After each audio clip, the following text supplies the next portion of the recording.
When it comes to the art aspect of video games, we are lucky to have a medium that combines the best parts of most other forms of artistic expression. Like the imposing visuals and graphics, the atmospheric audio design and voice acting, or the captivating story writing. And luckily, like with any other art form, if you're passionate about it, you don't need much to express your vision.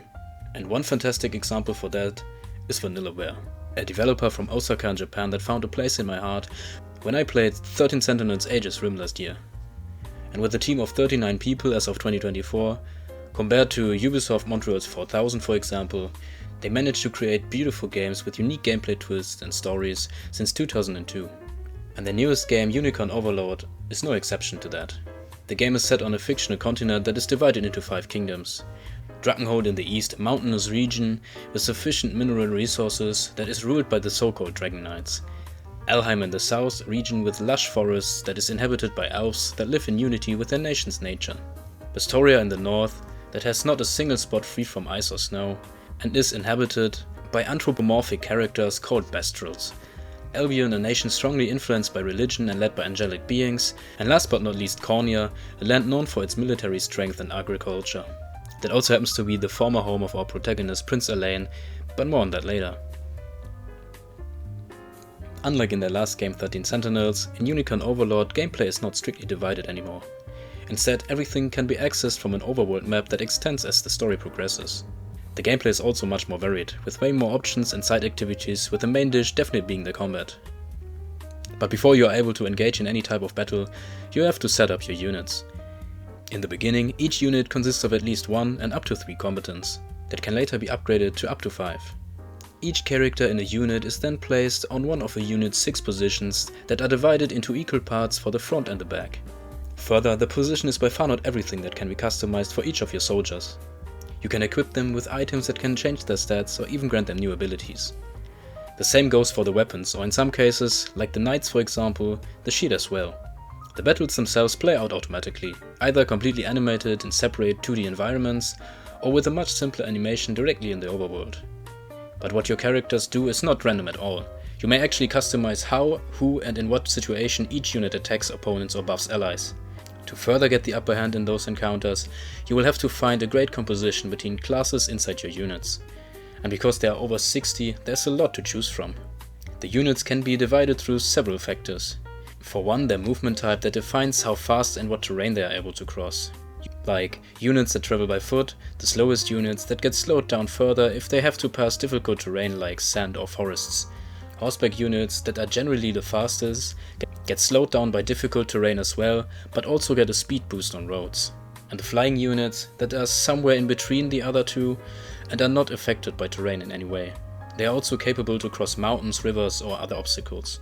But if you now think that this could actually limit your choices if you don't want a single soldier to slow down a unit, you don't have to worry, because a unit's movement type is determined by its leader, that can even be switched during battles. Another way to differentiate between classes is the attack type. A unit either attacks physically with a sword for example, from a distance with a bow, or with magic, while some can do more than one type of attack. One of the earliest examples for that would be the soldier that can use a spear to stab or throw it. And last but not least, each class is either defensive, often with a shield to protect other members of their unit, offensive, often with a sword and the potential to deal large amounts of damage, or a support character that debuffs, buffs, or heals and most of the time has very limited offensive capabilities. So you have a lot of different units to choose from in order to find the right formation of troops to send into battle. And despite it seeming quite intimidating and confusing at first, when you take some time to look into different strategies and try out a few different approaches, this game begins to shine. At least it did for me, and this got further supported by the fact that for each class you have at least one unique unit with an individual story. So while there are generic characters that you can recruit if you want, even to the end of the game I never really bothered using them. To even get into the combat situations, there are several possible ways that lead your soldiers into having to cross swords. The most basic way would be that you simply run into a single unit on the overworld and then have one of your units fight them for some small rewards. You can also challenge allies to a duel, or sometimes come across strong units that guard some treasure. Further in the story, you also gain access to the Colosseum, where you can fight to become the champion or challenge other players' units online. But 90% of the game is spent during quests where you take part in real-time strategy battles to regain control over the continent. and those are often pretty similar. You have a base where you can deploy units, and you win if you have conquered all of the enemy's bases. And while the great gameplay is often enough to carry a fantastic video game, reducing Unicode Overlord to that wouldn't be fair. As mentioned before, the overworld map is like a massive piece of art that invites you to explore it simply, but not only because of how good it looks. Further, you also find secrets like ruins or a variety of materials that are worth gathering. Some rarer ones may directly be exchanged for strong equipment. More common ones can be used to rebuild liberated towns that will grant you additional rewards after each battle if you station a guard at them. Also, besides the art style, I was quite impressed by the quality of voice acting that even managed to give me goosebumps at the end of the game. Which gets more impressive when you keep in mind how many different characters there are and how small the team behind the game is in comparison. Before we now come to the story section, if you don't want to get spoiled, please skip to the timestamps shown on the screen right now. So with that out of the way, the story begins with a coup in the kingdom of Cornea. General Velma rebels against Queen Elenia, seizing control of the realm. In a desperate bid to save her son and the royal lineage, Queen Elenia entrusts the young Prince Elaine and the sacred ring of the unicorn to her loyal knight, Joseph, instructing him to flee and protect the prince. As they escape, Queen Elenia confronts Velma, and she gives her life to buy some time and save her son's life. Joseph takes Elaine to an isolated island far from the reach of the Neuron forces. Here, Elaine spends the next 10 years honing his combat and leadership skills under Joseph's guidance. During this period, Velma rebrands himself as Emperor Galerius, uniting Fevrith under the Zenoran Empire's banner. He employs a form of magical mind control to subjugate the population and ensure loyalty. At the age of 18, Elaine's island refuge comes under the attack of the Neuron forces. Demonstrating his newfound strength, Elaine successfully defends the island. During this confrontation, he discovers that the Ring of the Unicorn possesses the ability to dispel Galerius' mind control magic. Realizing the significance of this power, Elaine decides to embark on a mission to liberate Fevrith. He establishes the Liberation Army, aiming to rally allies from various regions and races to oppose the Neuron Empire. Beginning with the former member of Elaine's mother Queen's personal squad, the Hoplite Hodrick.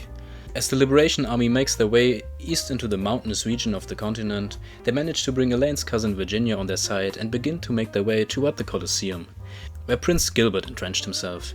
After helping him fend off the Zenoran invaders, we gain access to the Colosseum and Gilbert promises to join us in the final battle in the region. After making their way up north, the Liberation Army arrives at the gates of Drakenholt Castle, where they meet up with Gilbert, who kept his promise. One of the most extensive battles in the campaign takes place, and after overthrowing the Zenoran general, Prince Gilbert regains control over the region. After exchanging their gratitude to one another, the Liberation Army takes their leave towards the next destination, Elheim. After wandering through the dangers of the Witch's Swamp and a dense forest, they finally arrive in the almost mythical region of the elves. But the elven folk turns out to be not that fond of humans, and after words don't help to gain their trust, the Liberation Army decides to let their actions speak for themselves. Throughout the Elheim journey, they fight their way through the holy grounds of the elves while freeing their leaders from the Neuron spell, gaining their trust and with that, new allies. After liberating the sanctuaries of the Light and Dark Elves, the Liberation Army takes leave once more, heading straight for Bastorias, the realm of the anthropomorphic Bastrals. While fighting their way through the snow-covered lands, the Liberation forces have to face a new challenge. Because unlike before, the spell that turns the Bastrals into mindless killing machines can't be annihilated by the Ring of the Unicorn. On top of that, the Bastrals get a boost in their abilities at night, adding to the challenge. Luckily, while liberating the kingdom, they come across allies among the Bastrals as well, like the were-owl Ramona. With the help of people like her, the heroes manage to reclaim control over the Third Kingdom, leaving only Albion in the hands of Zenora. Now finally arriving in the realm of the Angel Folk, the Liberation Army witnesses a divided nation even without the influence of a Zenoran spell fogging their minds. They are even more surprised to find warriors well known for their bravery fighting on the enemy's side simply due to losing the courage to fight back. But thanks to the convincing argument of an ass-whooping by our prince and his followers, they come back to their senses and begin to stand up to their oppressors once more. Now before challenging the final boss, Elaine has the option to choose one of his companions to marry and give them the Ring of the Maiden. And while there is a pretty obvious canon choice with Scarlet, you are free to ask who you like. I personally choose Berengaria for example. Elaine is then tasked to visit 6 sanctuaries all around the continent, where he will have to offer prayers to spirits so they restore the Unicorn Ring's power. After that, it is time for the final battle against Galerius. The prince, accompanied by his allies, makes his way through Galeria's troops, while Elaine has to constantly free his comrades from the spell that turned people against him throughout the entire game. In the final confrontation, if you manage to defeat the evil Emperor, you have the choice to end him once and for all, or to purify his soul with the Ring of the Unicorn. If you choose to end him, it is revealed that Galerius is a spirit that possesses the person that slayed his former vessel, which happens to be Elaine's mother, the Queen. Elaine, overcome with grief due to him being responsible for his mother's death, is overpowered by the spirit and turns into the quote-unquote next Galerius. But the person he chose as his maiden uses the power of her or his ring to free Elaine from the curse and ending the game. If you take the other option, Galerius will be betrayed by Baltro, who wants to use his soul in a ritual to sacrifice the soul of all the Noirans to gain immense power. But Elaine grants the Noiran soul salvation with the help of the ring and kills Baltro once and for all. Despite his mother being saved as well, Elaine is then being crowned as the new king of Cornia and the game's credits roll. Overall, Unicorn Overlord amazed me in many ways, beginning with the amazing visuals, the sound design, the voice acting, the engaging combat and story, or the diverse cast of characters that made for another masterpiece from Vanillaware. And despite it taking me around 65 hours to get the Platinum Trophy, other than grinding for some treasure maps in the endgame, the game never overstayed its welcome, and always increased the power curve to stay challenging until the very end, which is rounded off by the amount of variety of sceneries you visit throughout Elaine's journey to save his homeland. If you watched until now, thank you for that. Maybe consider liking and subscribing if you don't want to miss any future videos, and I hope to see you next time.